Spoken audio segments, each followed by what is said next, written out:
Rancangan Santapan Jiwa My Quran Time ini dibawakan oleh MFDM Group of Companies, 3Q Equestrian dan Fraser Valley Kuala Kubu Baru.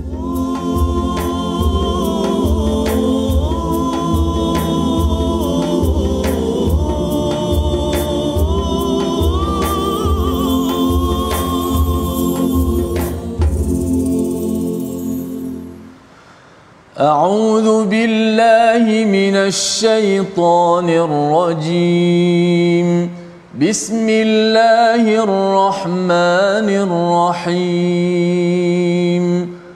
الحمد لله رب العالمين الرحمن الرحيم مالك يوم الدين إياك نعبد وإياك نستعين اهدنا الصراط المستقيم صراط الذين أنعمت عليهم غير المغضوب عليهم ولا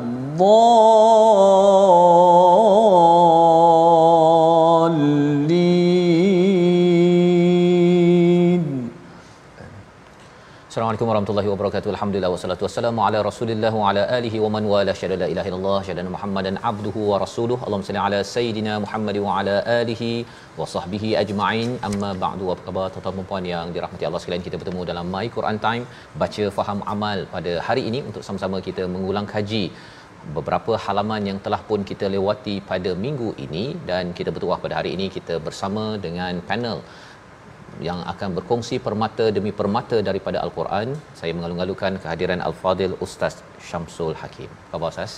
Alhamdulillah, sihat Sahabat. Ahlan wa sahlan ya, insya-Allah. Dan juga bersama Ustaz Tirmizi. Apa khabar Ustaz? Ya, alhamdulillah baik. Alhamdulillah Ustaz ya. Kita berada pada sesi ulang kaji pada hari ini. Kita berada pada juz yang ke-30. Sudah tentunya amat-amat indah kita dapat Ustaz ya, untuk melihat pada surah Al-Insyiqaq, surah Al-Buruj, surah-surah yang mungkin bagi sebahagian daripada kita menghafaznya. Mari kita sama-sama mulakan dengan doa. Subhanakala ilma lana illa ma 'allamtana innaka antal alimul hakim. Rabbi zidni ilma. Kita lihat kepada surah Al-Insyiqaq pada muka surat 589. Kita ingin baca daripada ayat 1 hingga 9 terlebih dahulu untuk memulakan sesi ulang kaji kita pada hari ini bersama Ustaz Tirmizi. Silakan Ustaz. A'udzu billahi minasy syaithanir rajim.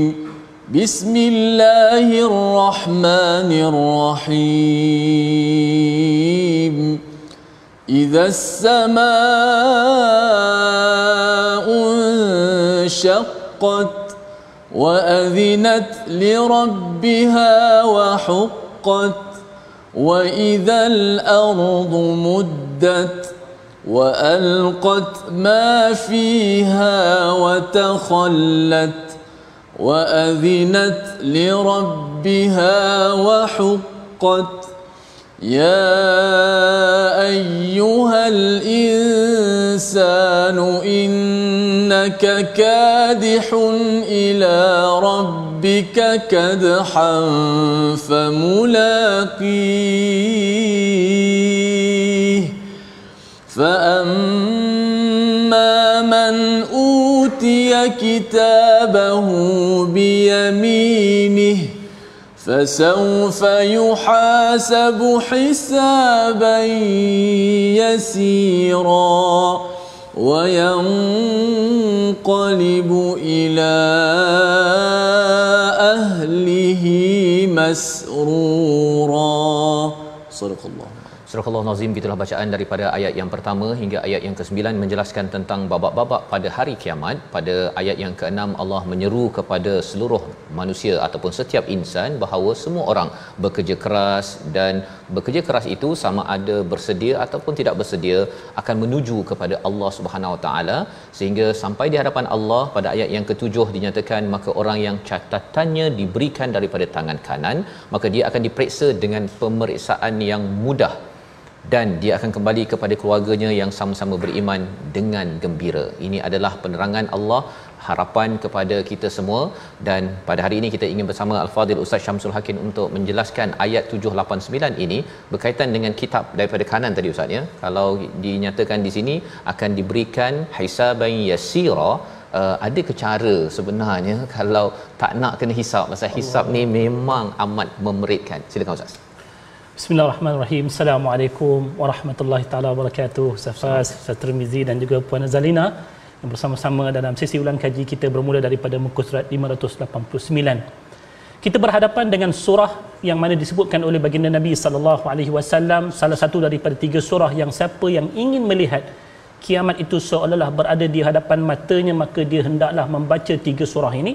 Salah satunya ialah surah Al-Insyiqaq, selain daripada surah Al-Infitar dan juga surah At-Takwir. Dan daripada keadaan kiamat, apa yang menimbulkan ketakutan kita kepadanya ialah saat ketika mana kita akan berdiri di hadapan Allah dalam satu proses yang disebutkan sebagai proses hisab. Ianya adalah merupakan satu proses yang sangat-sangat dibimbangi, kerana apa yang dikhabarkan oleh baginda Nabi seperti mana yang telah diriwayatkan daripada Aisyah radhiyallahu taala anha, kata Nabi sallallahu alaihi wasallam, man nuqishal hisab udzib. Siapa yang akan diperbincangkan perkiraan buku suratan amalnya, maka dia pasti akan berhadapan dengan azab. Inilah yang ditanyakan oleh Ustaz Faz sebentar tadi. Ada tak caranya untuk kita ni terlepas daripada senario yang Nabi kata kemungkinannya kita akan diazab oleh Allah Subhanahu Wa Taala hasil daripada hisab tersebut? Salah satu hadis yang masyhur seperti mana yang telah diriwayatkan oleh Al-Imam Al-Bukhari dan juga Muslim, begitu juga dengan lain-lain daripadanya daripada Ibnu Abbas radhiyallahu anhuma, hadis yang dikenali sebagai Sawadul Azam. Hadis Sawadul Azam iaitu dah bagaimana satu ketika nanti seluruh umat manusia akan dibawa datang dengan nabi-nabi mereka. Dan saat ketika mana umat Nabi Muhammad sallallahu alaihi wasallam didatangkan oleh Allah di hadapan Nabi sallallahu alaihi wasallam, pada waktu itu Nabi mengkhabarkan 70,000 min ummati yadkhulunal jannata bighairi hisabin wala adab. Ataupun dalam riwayat yang lain menyebutkan 70,000 atau 700,000. Ada riwayat yang disebutkan oleh Abi Hazim bagaimana sama ada 70,000 ataupun 700,000, menunjukkan kepada bilangan yang banyak daripada kalangan umat Nabi Muhammad yang Allah akan masukkan mereka itu ke dalam syurga tanpa hisab, tanpa azab. Cuma ungkapan tanpa hisab dan juga tanpa azab inilah satu ketika bila mana Aisyah radhiyallahu taala anha mendengar akan kalam Nabi sallallahu alaihi wasallam tersebut. Beliau bertanyakan kepada Nabi bagaimana dalam ayat yang ke-7, ayat ke-8 ini, hatta yang menerima buku dengan tangan kanan itu pun fasawfa yuhasabu hisaban yasira, maksudnya macam tak lepas dia hisab. Sedangkan Nabi kata siapa yang akan dihisab dia pasti akan berhadapan dengan azab Allah Subhanahu wa taala. Lalu Nabi sallallahu alaihi wasallam menjawab kepada Aisyah bagi menjelaskan maksud hisab dalam ayat yang ke-8 ini. Kata Nabi, laisa dzaka bil hisab walakin dzalikal 'ard. Nabi kata itu bukanlah yang dikatakan sebagai hisab dalam kefahaman yang sebenar, iaitu dah diperhalusi setiap daripada amal kita, sebaliknya ianya didatangkan oleh Allah dalam bentuk pembentangan semata-mata. Kita sewaktu kita nak memahamkan masyarakat ataupun kita kata mereka yang hendak memahami ayat ini, saya suka untuk mendatangkan senario kita berada di kawasan sempadan antara dua negara. Kita akan berhadapan dengan pihak immigration. Waktu itu masing-masing akan membawakan pasport dia. Pasport, okey. Ada orang yang bila sampai dekat pegawai immigration tu, pegawai tu selak juga, tapi selak macam tu saja, dicop terus, lepas selamatnya. Masuk Kita pun lega lah. Tapi kalau kita bayangkan kita duduk depan pegawai immigration tu, dia belik daripada muka pertama sampai muka akhir, kita punya pasport tu depan belakang kulit tu pun dia tengok sekali. Waktu tu berdebar tak sangka kita dah. Kita tahu ini mesti ada something wrong ni. Ibaratnya orang yang diperhatikan buku mereka itu dengan perhatian yang simple, yang mudah, yang disebutkan dalam ayat ni hisaban yasira. Tujuannya apa dia? Supaya apa yang telah dijanjikan oleh Allah bagi ayat-ayat yang lain seperti mana surah Al-Zalzalah ayat yang ke-7 ayat ke-8, Allah kata faman ya'mal mithqala dzarratin khairan yarah. Kalaupun dia buat benda baik, Tuhan nak tunjukkan juga untuk mereka tahu bahawasanya Tuhan tidak pernah terlepas daripada pengetahuannya sebarang apa yang dikerjakan oleh manusia. Maka yang dapat tak kena hisap ni pun Tuhan tetap tunjukkan buku suratan amalnya tapi dalam bentuk pembentangan yang ringkas, cepat dia masuk syurga. Insya-Allah. Maka bila Nabi khabarkan begitu, para sahabat yang dengar khabar daripada Nabi ini masing-masing tertarik. Ada orang yang akan dapat hisab yang ringan ini? Masing-masing tertanya-tanya, agak-agak siapalah jenis orang tersebut. Agak-agak kalau Ustaz Faz dengan Ustaz Tirmizi dengar macam tu, teringin nak tahu tak apa sifat-sifat yang sampai boleh kami ni dapat masuk syurga Allah tanpa melalui hisab yang sukar.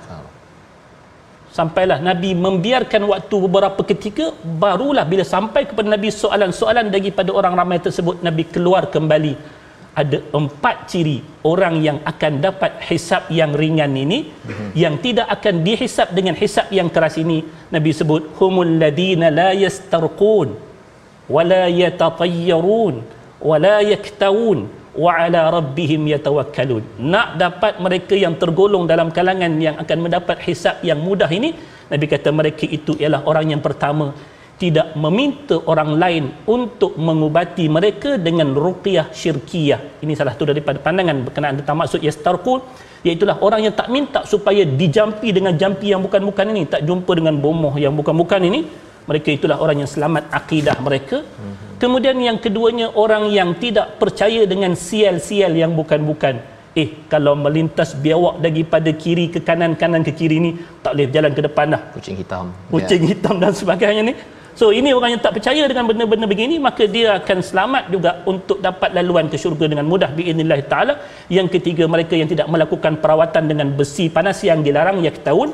Dan yang keempat ialah orang yang benar pergantungan mereka kepada Allah yang disebutkan sebagai wa ala rabbihim yatawakkalun. Inilah yang kita harapkan kita akan memperolehi hisaban yasira dengan kita penuhkan diri kita 4 sifat ini dalam diri kita, insya-Allah mudah-mudahan dapatlah hisaban yasira biiznillah taala.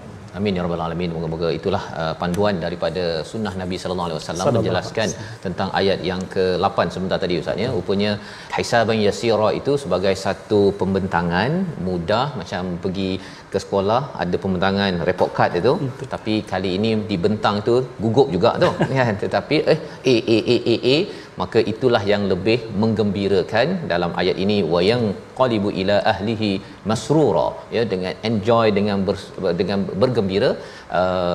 Tetapi bagi orang yang dihisap dengan amat teliti tadi itu yang mendebarkan, menakutkan, dan kita doakan agar kita terelak daripada mengamalkan perkara yang 4 tadi Ustaz ya. Jadi ini sebahagian daripada surah Al-Insyiqaq yang kita ingin ambil pelajarannya, dan kita teruskan pada surah Al-Buruj pada halaman seterusnya, di mana kita ingin membaca daripada ayat 8 dan 9 berkaitan dengan bagaimana Allah memperkenalkan dirinya dan sesuatu yang perlu kita ambil pelajaran berkaitan dengan surah yang amat-amat penting, memberi semangat kepada sahabat pejuang-pejuang ke arah keimanan. Ayat 8 dan 9 bersama Al-Fadhil Ustaz Tirmizi. Silakan Ustaz.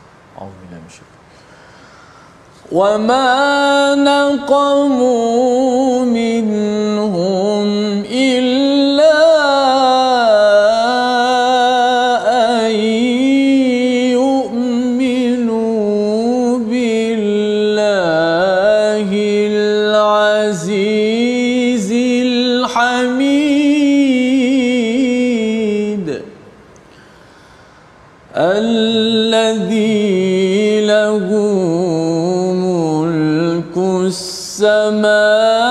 السماوات والأرض والله على كل شيء شهيد.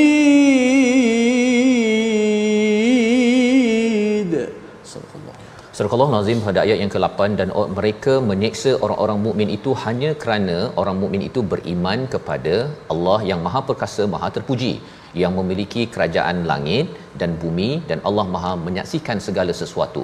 Dalam ayat yang ke-8 ini Ustaz ya, bila bercakap tentang surah Al-Buruj tentang perjuangan, Allah memujuk kepada orang-orang, kepada sahabat dengan kisah Ashabul Ukhdud, dinyatakan pada ayat yang ke-8 ini tidaklah mereka menyeksa kecuali mereka ini beriman kepada Allah, yu'minu billah. Nampak macam dah lengkap tu, tapi ada tambahan Al-Azizil Hamid. Kemudian dijelaskan ayat 9, wallahu ala kulli syai'in syahid, kembali balik kepada wasyahidun wa mashhud pada ayat yang ketiga itu. Kalau boleh ustaz jelaskan sikit mengapa penting Al-Azizil Hamid, agar ketika mendengar imam baca selepas ini tak adalah rasa macam Al-Azizil Hamid ni sambil lalu sahaja. Silakan ustaz. Tuan-tuan, kisah Ashabul Ukhdud adalah kisah yang sepatutnya diketahui oleh seluruh orang beriman, seluruh orang Islam, untuk membina keyakinan, bukan takat keimanan, tetapi keyakinan yang sungguh-sungguh bahawasanya berpijaknya kita atas agama ini ataupun beradanya kita dalam agama ini adalah merupakan sesuatu yang perlu kita banggakan. Biarpun ia mungkin dibenci oleh orang lain yang tak suka dengan agama ini, yang tak suka dengan apa yang kita bawakan daripada risalah Allah Subhanahu Wa Taala. Kalau kita lihat dalam ayat yang ke-8 ini, cerita bagaimana Allah Subhanahu Wa Taala menempelak golongan yang dikenali sebagai Ashabul Ukhdud, golongan-golongan yang menggali akan parit untuk dicampakkan orang-orang beriman ke dalamnya. Mereka itulah tentera-tentera bagi seorang raja yang dikenali sebagai Raja Zunawas.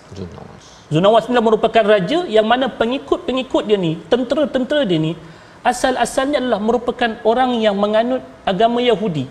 Sekurang-kurangnya mereka beriman dengan Allah Subhanahu Wa Taala, kenal siapa Allah, tahu siapakah Tuhan yang disembah oleh orang yang beriman yang lain. Tak sepatutnya bila mana dia kenal, bila mana orang beriman ni beriman dengan Allah, sedangkan dia pada ketika itu juga beriman dengan Allah, lalu menjadikan sebab kepada keimanan orang beriman itu untuk mereka itu dimarahi, diseksa. Macam kita kata, kita ni dah satu kepercayaan yang sama. Untuk apa awak memusuhi saya? Untuk apa saya menyeksa awak? Itu sebab dalam Islam, Nabi SAW menegaskan tentang konsep keislaman, al-muslim man salima al-muslimuna min lisanihi wa yadihi. Sebab kepercayaan kita sama. Apa yang kita pegang itu sama. Tetapi kenapa kamu tergamak menjadikan apa yang diimani oleh orang beriman, iaitulah Allah Subhanahu Wa Taala Tuhan sebenar, berbanding dengan Zunawas yang mengaku Tuhan tersebut. Kerana Tuhan tersebut Allah kata Al-Azizil Hamid, dialah yang lebih berkasa daripada Zunawas yang kamu kenal siapa dia. Dialah yang lebih terpuji daripada Zunawas yang kamu katakan dia itu sebagai Tuhan. Dan dialah pemilik kerajaan langit dan juga bumi yang telah disebutkan dalam ayat yang ke-9. Itu sebab Allah kaitkan tiga sifat tersebut. Kalau kita lihat ungkapan yang disebutkan oleh Imam Ibn Ashur ketika mana dia kata fi ijra'is sifatis thalath, pada ketika mana didatangkan sifat Tuhan yang tiga, adalah sebagai penegasan kepada apa yang diimani oleh orang beriman sehingga mereka itu dimangsakan dengan dijadikan sebagai bakaran dalam ukhdud tersebut, dalam parit tersebut. Ianya bukan sesuatu yang melibatkan kesalahan sehingga patut dihukum begitu. Bahkan golongan inilah yang sepatutnya dipuji kerana mempertahankan Allah yang aziz, kerana mempertahankan Allah yang hamid, kerana mempertahankan Allah allazi lahu mulkus samawati wal ard. Bila kita kembalikan kepada realiti kehidupan kita, tuan-tuan juga puan-puan, ini yang saya sebutkan tadi, orang beriman, orang Islam kena faham sungguh-sungguh surah ini. Untuk dia ada dalam diri dia izzah, kemuliaan hidup dalam Islam, dan dia tak merasa terhina sekalipun dia mungkin berhadapan dengan cercaan orang lain. Orang kata apalah hidup dengan Islam tak moden, tak sebagainya kan. Tapi kita kata bila mana kita mengangkat Allah itu sebagai Tuhan yang mulia, Tuhan yang terpuji, Tuhan yang maha perkasa, Tuhan yang memiliki segala-galanya, serentak dengan keimanan tersebut, kita akan menjadi mulia. Wala tahinu wala tahzanu wa antumul a'launa in kuntum mu'minin. Itu sebab sampai tiga sifat Allah bagi supaya kita tak pernah merasa terhina dengan keimanan kita kepada Allah Subhanahu Wa Taala. Jadi itu adalah panduan bagaimana bila kita membaca ayat 8 hingga 9 ini. Terima kasih diucapkan pada Ustaz Syamsul untuk menjelaskan, ya, makin kita berkenalan dengan Al-Aziz, makin kita ada izzah, kita rasa bangga dengan beriman kepada Allah. Makin kita beriman kepada Al-Hamid ini, kita rasa kita tak hina, Ustaz, ya, pasal kita ni ikut kepada yang maha terpuji. Dan sudah tentunya kita ni bukan kaleng-kaleng, kan, kita ni bersama dengan Tuhan yang memiliki seluruh langit dan bumi ini, bukannya dengan raja-raja kecil, manusia-manusia yang kerdil, yang tidak ada kuasa apa sekalipun. Maka kita berpegang kepada peraturan yang ada di dalam Al-Quran ini. Jadi ini adalah panduan serba sedikit daripada surah Al-Buruj, memberi semangat kepada para sahabat, memberi semangat kepada kita. Dan kita teruskan pada halaman seterusnya pada ayat 8 hingga 10 surah At-Tariq, ya. Kita melihat kepada halaman 591 ini, ayat 8 hingga 10 mempunyai panduan besar untuk kita baca terlebih dahulu. Dipersilakan Ustaz. A'udzubillahi minasyaitanir rajim. innahu ala raj'ihi laqadir yawma tublas sarair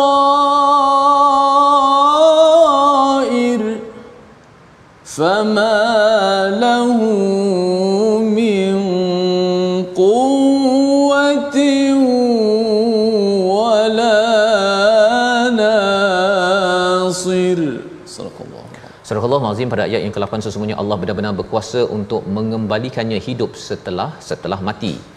Pada ayat yang ke-9, pada hari diperlihatkan segala rahsia, maka manusia tidak lagi mempunyai apa-apa kekuatan dan tidak pula ada penolong. Dalam surah At-Tariq ini Ustaz ni banyak cerita pasal rahsia-rahsia ni. Boleh Ustaz cerita sikitlah, kita ada seminit dua ini. Rahsia-rahsia, orang musyrik merancang rahsia-rahsia, tetapi apa kefahaman kita untuk kita memahami rahsia macam mana pun bersedia untuk dibongkar rahsia tersebut. Sila. Antara perkara yang kita tahu sifat Allah Subhanahu wa taala iaitu sifat ilmunya. Sifat ilmu Allah Subhanahu wa taala ini ianya tidak akan sama sekali terlindung daripadanya segala sesuatu, sama ada yang zahir maupun yang batin. Yang zahir ini pun kita kata kita sendiri pun masih lagi banyak yang membataskan kalau kita berbicara tentang keupayaan manusia. Ada dinding sahaja kita dah tak nampak, tapi Allah Subhanahu wa taala hatta di dinding itu pun, di balik dinding itu pun diketahui. Dalam diri kita ini pun juga Allah Subhanahu wa taala mengetahuinya. Disebutkan kalimah as-sarair itu dengan kalimah jamaknya daripada kalimah sir. Seluruh apa yang tersembunyi itu tidak akan ada sesuatu pun yang terselindung daripada Allah Subhanahu wa taala. Dalam ayat yang banyak kita mengetahui bahawasanya Allah Subhanahu wa taala itu mengetahui segala sesuatu. Maka bila kita hidup sebagai seorang yang beriman kepada Allah, beriman dengan hari akhirat, sepatutnya pertimbangan kita terhadap diri kita sendiri terutamanya sebelum kita berbicara tentang orang lain, kita perbetulkan apa yang di dalam diri kita daripada ikhlas kita, daripada kita kata ketakwaan kita kepada Allah, daripada keyakinan kita kepada Allah. Hendaklah kita membetulkan ia dalam diri kita, sebab satu masa nanti bukan takat orang musyrikin saja walaupun bicara ini ditujukan kepada mereka, tetapi kita katakan diri kita sendiri bila mana kita melihat ayat ini, orang beriman sepatutnya lebih meyakini dan melaksanakan tuntutan keyakinan dengan menjaga isi hatinya daripada melakukan pelanggaran, sebab kita tahu dosa yang kita buat ini ia bukan takat melibatkan dosa perbuatan, tetapi dosa hati seperti mana kita kata riak, ujub, sum'ah dan juga lain-lain. Itu juga akan diketahui oleh Allah Subhanahu wa taala, dan pada apa yang Allah tahu yang terbongkar segala-galanya nanti, ianya pasti akan ada pembalasannya. Ini yang kita bimbang Ustaz. Wallahu a'lam. Terima kasih ucapkan kepada Ustaz Syamsul bagaimana tema rahsia dalam surah At-Tariq ini, kalau katakan senaraikan 10 rahsia yang disimpan setakat ini yang orang lain tak tahu, ya. Dia ada asrar, dia ada sarair, ya. Tetapi bila Allah letakkan penggunaan perkataan sarair ini, kalau kita ada rahsia sebesar alam pun yang kita simpan, rupa-rupanya akan terkeluar juga yang kita harapkan. Kalau rahsia itu adalah rahsia, rahsia itu harapnya membawa ke syurga, bukan ke azab yang esa. Kita berehat sebentar, kembali semula selepas ini My Quran Time, baca faham amal insya-Allah.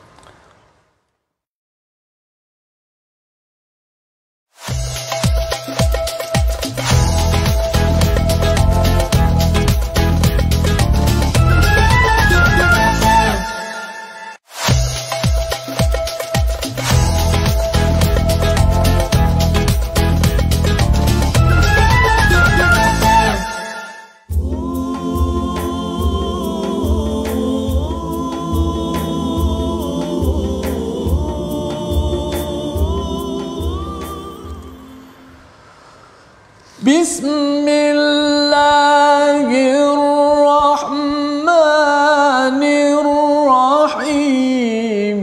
Wa nuyassiruka lil yusra fadhakkir in nafa'atiz dhikra sayadhakkaru man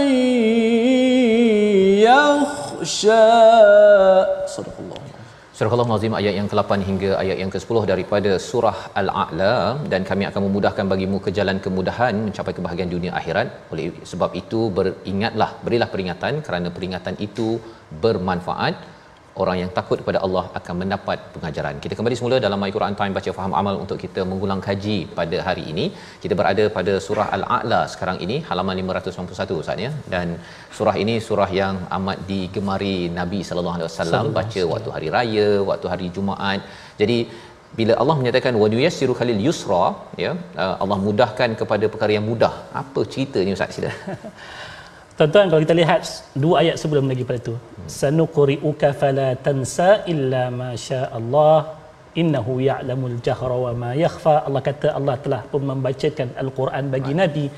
Kita tahu tentang al-Quran yang Allah turunkan, sebahagian daripada intipati al-Quran itu adalah jalan hidup yang Allah telah syariatkan bagi kita. Maka bila mana Allah mendatangkan syariat yang menerusi Al-Quran yang diturunkan kepada Nabi dan seterusnya dijadikan panduan bagi umat, salah satu daripada ciri syariat yang didatangkan oleh Allah ini kepada Nabi sallallahu alaihi wasallam iaitu sifatnya at-taisir, mudah. Allah bagi mudah jalan hidup kita untuk melakukan amal-amal saleh. Segala perintah Allah itu tidak ada kepayahannya bagi kita untuk melakukan setiap satu daripadanya, dan setiap larangan Allah itu sudah tentu ia tidak bukan tujuannya untuk menyusahkan kita, seperti mana ayat yang kedua daripada surah Taha, Tuhan kata ma anzalna alaikal qur'ana litashqa.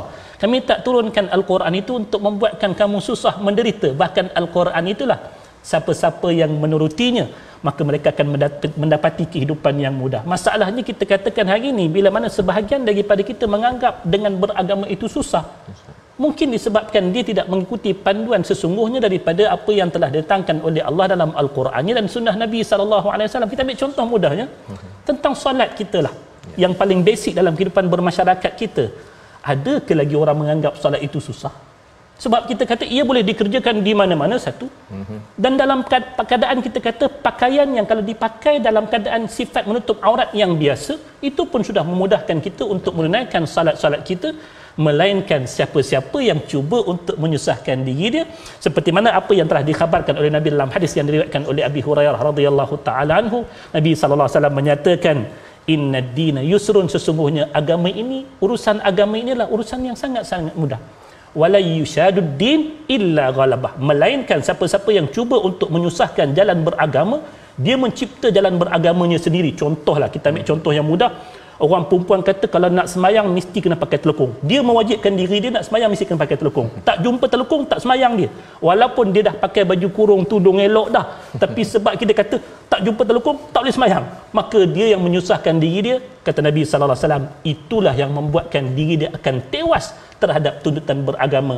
Sedangkan Allah telah awal-awal lagi mengkhabarkan kepada kita dalam ayat terakhir surah Al-Baqarah, la yukallifullahu nafsan illa wus'aha. Wallahu a'lam. Allah takkan memberatkan kita sesuatu melainkan apa yang termampu, yang kita mampu lakukan, insya-Allah. Wallahu a'lam. Jadi itulah maksud daripada ayat yang ke-8 tadi, Allah memudahkan urusan untuk kita mengikut syariat yang Betul. Dimudahkan ini, ya, bukannya untuk menyusahkan. Dan sudah tentunya bila cakap tentang syariat, jalan ini akan memudahkan kita ke syurga. Amin. Ya, amin ya rabbal alamin. Syaratnya ialah kita selalu mengambil tazkirah, ya, daripada al-Quran ini sebagai az-zikra, dan ini juga yang disentuh dalam surah Al-Ghasyiyah pada ayat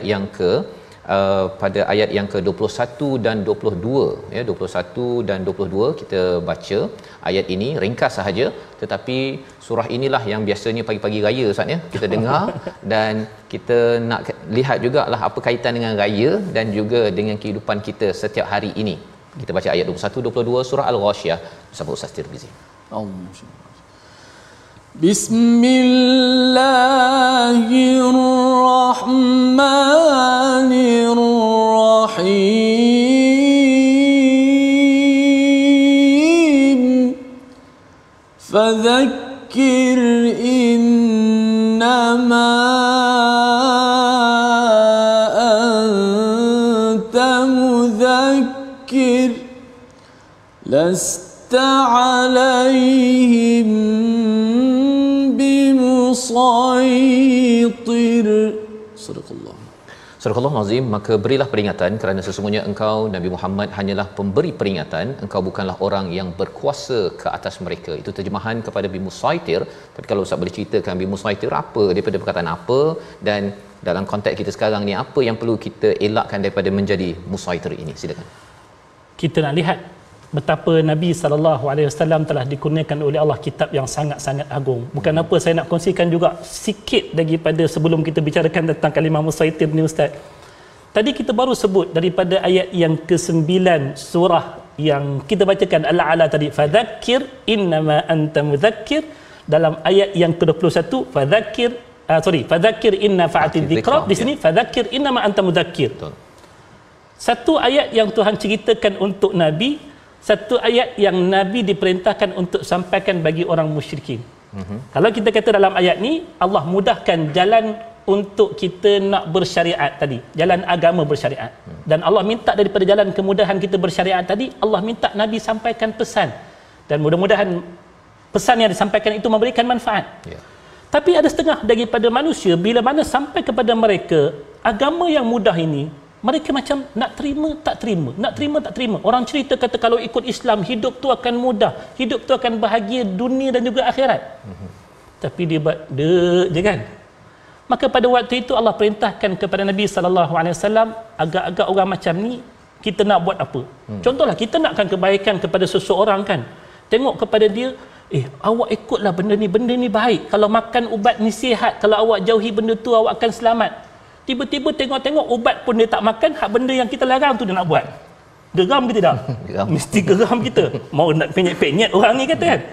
Tapi Nabi SAW diajar oleh Allah, tugas kita itu hanyalah seorang pemberi peringatan. We are the reminder, not kita kata judge. Bukan seorang hakim yang menjatuhkan hukum kepada sesiapa. Maka dikala bila mana Allah menyebutkan fadzakir innama anta mudzakkir, sifat yang Allah berikan kepada Nabi, begitu juga dengan kita memperingatan, menyambung peringatan daripada Nabi ini, lasta alaihim bimusaitir.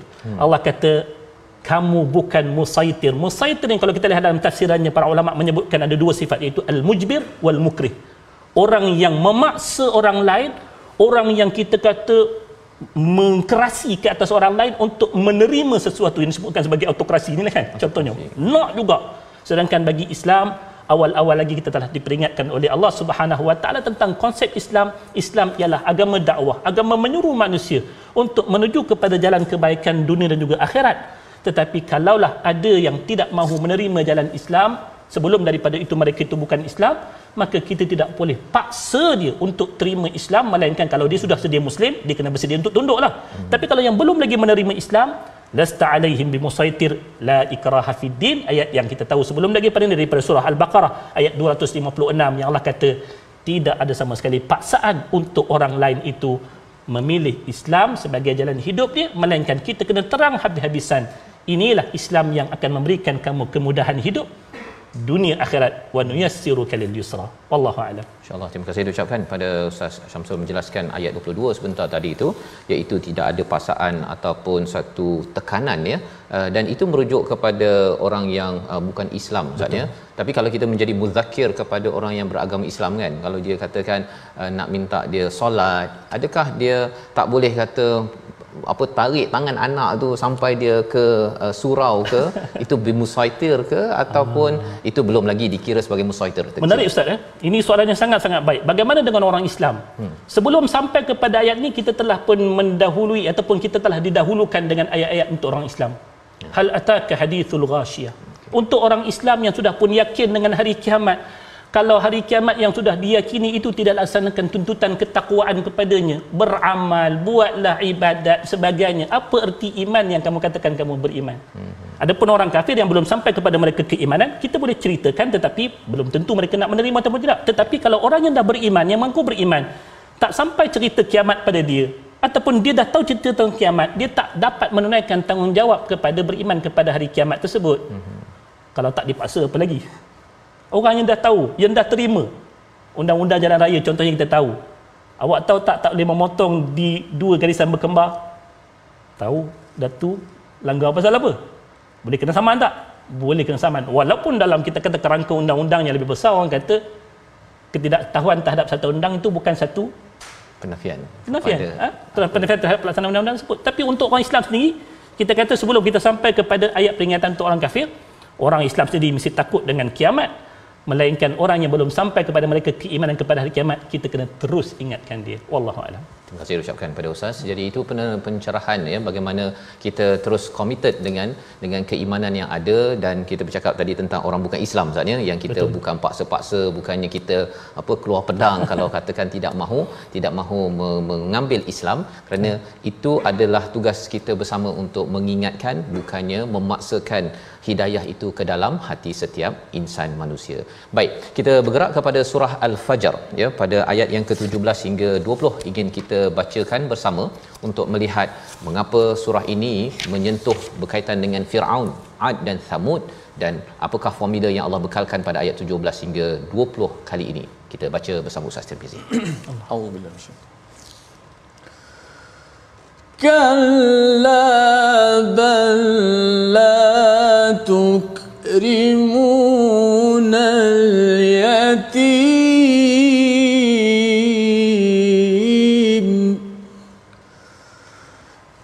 wa la tahadduna ala ta'amil miskin wa تأكلون التراث أكلا لما وتحبون المال حبا جما. Surah Al-Nazim ayat yang ke-17. Bahkan kamu tidak memuliakan anak yatim, dan kamu tidak saling membantu memberi makan kepada orang miskin, sedangkan kamu memakan harta pusaka dengan cara mencampur adukkan yang halal dan yang haram, dan kamu mencintai harta secara berlebih-lebihan. Satu komentar beberapa perkara yang Allah maklumkan dalam surah Al-Fajr. Awalnya Allah menyentuh kaum Ad tentang kaum Thamud dan Firaun. Apa kaitan tiga kaum yang tadi tu Ustaz dengan gaya empat perkara yang ditegur sebentar tadi? Ini cerita berkenaan tentang umat yang terdahulu yang telah dibinasakan oleh Allah. Antara persamaan bagi ketiga-tiga kaum ini menerusi surah Al-Fajr yang diceritakan, iaitulah obsesnya mereka dengan harta. Itu sebab kalau kita lihat bermula daripada alam tara kaifa fa'ala rabbuka bi'ad irama dhatil 'imad allati lam yukhlaq mithluha fil bilad, sampailah kepada cerita Firaun. Ketiga-tiga kaum ini, siapa yang pernah pergi ke tempat kediaman mereka satu ketika dahulu yang masih lagi berbaki kesan-kesan sejarah sampai ke hari ini, kita akan melihat pada tempat kediaman mereka itu antara yang diangkat sebagai lambang keagungan mereka itu ialah pada kemegahan mereka dengan harta dunia yang mereka miliki. Ya? Sehingga kan kata Allah Subhanahu Wa Taala, antara ujian yang terbesar bagi mereka, anda kata diuji oleh Allah, iaitulah kehilangan harta seperti mana yang telah Tuhan ceritakan dalam ayat yang ke-15, ayat ke-16. Fa ammal insanu idza mabtalahu rabbuhu fa akramahu wa na'ama fa yaqulu rabbi ahana akraman. Tuhan kata mereka ini akan melihat kemuliaan itu hanyalah pada ketika mana mereka memiliki harta yang banyak. Tapi once bila mana Tuhan sempitkan harta dia, dia akan kata inilah lambang kehinaan. So dengan memiliki harta yang banyak itulah membuatkan mereka merasa kemuliaan itu sentiasa kekal bersama-sama dengan mereka. Lantas bila mana sayangnya mereka itu terhadap harta bersangatan, menyebabkan tiga tuntutan agama yang besar, seperti mana yang kalau kita bicarakan dalam surah Al-Ma'un, yang Allah kata ara'aital ladzi yukadzibu bid-din fadzalikal ladzi yad'ul yatim wa la yahuddu 'ala ta'amil miskin fawailul musallin, sampailah habis ayat tersebut. Inilah perkara-perkara yang dilakukan oleh orang-orang yang mendustakan jalan beragama yang sebenar. Maka Allah katakan daripada obsesnya mereka terhadap harta, anak yatim itu mereka akan biarkan tanggungjawab tersebut, tak tunaikan tanggungjawab terhadap anak yatim. Kemudian pada orang miskin yang meminta bantuan mereka untuk disuapkan sedikit makanan pun mereka tak galakkan orang lain untuk bagi makan kepada orang lain demi untuk menjaga harta yang memang akan berkurang. Dan kata Allah Subhanahu Wa Taala yang ketiganya, yang disebutkan sebagai sifat asyuh, yang Nabi sebut dan yang disebutkan oleh Al-Quran, siapa yang selamat daripada sifat syuh, wa may yuqashuha nafsihi fa ulaika humul muflihun. Sifat orang Madinah yang hebat iaitu mereka tidak ada sifat kikir ini. Syuh ini tuan-tuan, dia bukan tamak pada harta dia semata-mata, tapi syuh yang sangat-sangat dibenci oleh Allah Ta'ala ini, iaitu harta yang dia ada tu dia tamak, tetapi bila mana dia tengok harta orang lain dia nak bolot. Itu yang disebutkan oleh Allah wa ta'kuluna turatha aklan lamma, dia akan memakan harta-harta pewarisan orang lain menjadikan ia bahagian daripada diri dia. Mereka itu bukan takat bakhil, bahkan mereka itu ada sifat yang disebutkan sebagai syuh. Maka dalam penghujung kepada ayat tersebut Allah kata wa tuhibbunal mala hubban jamma.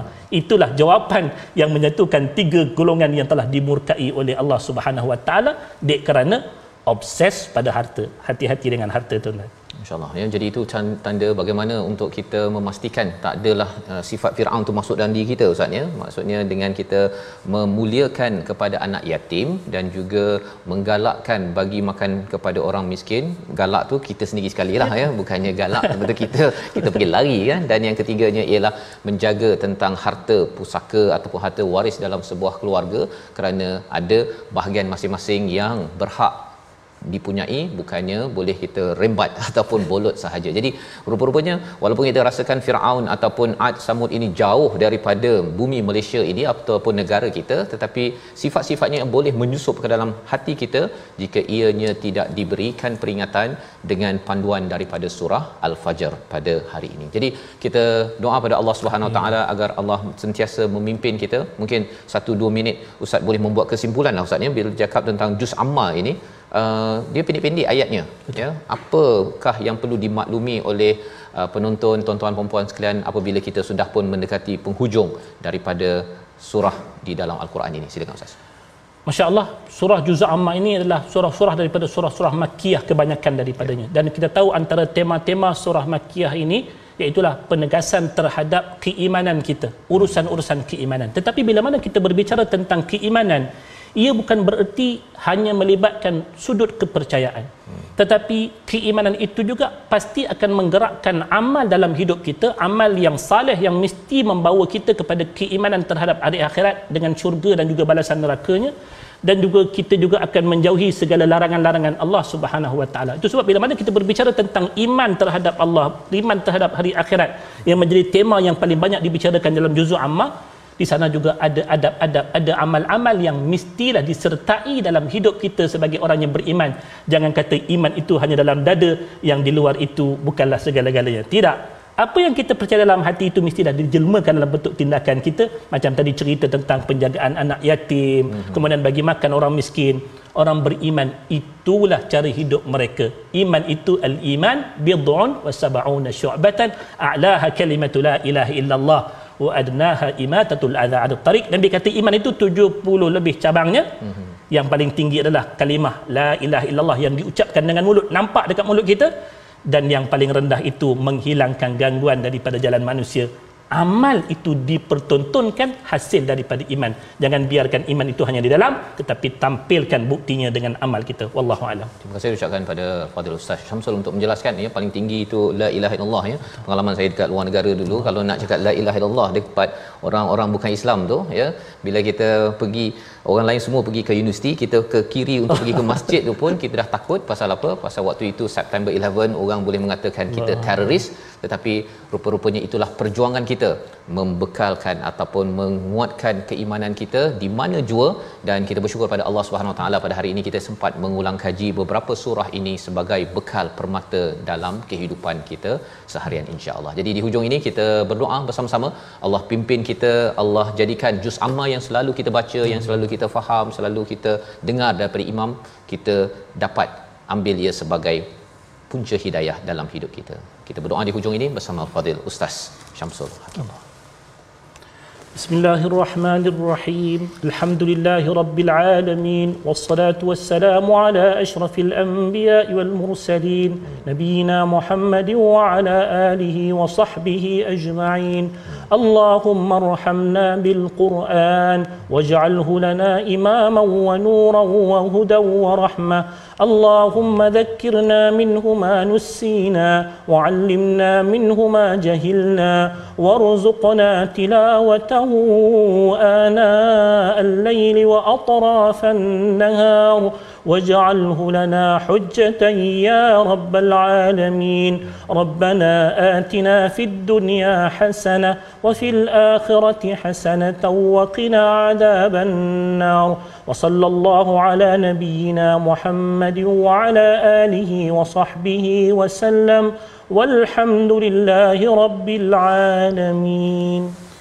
Amin ya rabbal alamin. Moga-moga Allah mengabulkan doa kita pada hari ini untuk sama-sama kita memohon hidayah Allah terus bersama dan kita menjadi orang-orang yang sentiasa melakukan kebaikan ya dalam surah Al-Fajr, dalam surah-surah juz amma ini bukan sekadar iman yang dinyatakan oleh Ustaz Syamsul sebentar tadi, tetapi ia juga adalah manifestasi amal kita untuk kita serius menuju kepada syurga Allah Subhanahu Wa Taala. Dan dalam kesempatan ini tuan-tuan masih lagi berpeluang untuk bersama dalam tabung gerakan Al-Quran untuk tuan-tuan menyumbang, dan harapnya dengan sumbangan tuan-tuan ini kita dapat melaksanakan program-program Quran, dan bagi individu, bagi organisasi yang ingin melaksanakan program Quran memerlukan dana, berhubung dengan nombor yang tertera untuk kita sama-sama susunkan bersama agar Quran sentiasa tinggi di dalam kehidupan kita seharian, insya-Allah. Kita bertemu lagi dalam My Quran Time, baca, faham, amal, insya-Allah. Allahumma arhamna bil